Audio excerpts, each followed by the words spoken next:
ये सर जा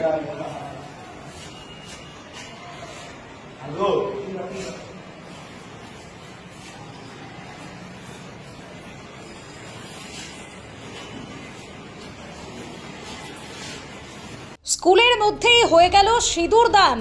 নাবালক এক ছাত্র অন্য এক নাবালিকা ছাত্রীকে সিঁদুর পরিয়ে দিচ্ছে এমন একটা ভিডিও সোশ্যাল মিডিয়ায় ব্যাপক ভাইরাল হয়েছে।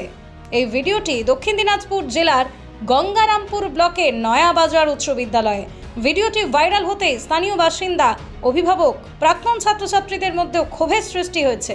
তারপরে কড়া পদক্ষেপ নিয়েছে বিদ্যালয় কর্তৃপক্ষ। আপাতত প্রাথমিক তদন্তের স্বার্থে ওই ছাত্রীকে 1 মাসের জন্য এবং অভিযুক্ত ছাত্র সহ ঘটনার সময় উপস্থিত আরও 2 ছাত্রকে 3 মাসের জন্য বরখাস্ত করা হয়েছে। তবে ভবিষ্যতে যাতে স্কুলের মধ্যে এই ধরনের ঘটনা আর কোনোদিনও না ঘটে তার জন্য কড়া নজরদারির ব্যবস্থা নেওয়ার কথা জানিয়েছেন স্থানীয় বাসিন্দারা। কারণ স্কুল হলো পড়ুয়াদের মন্দির।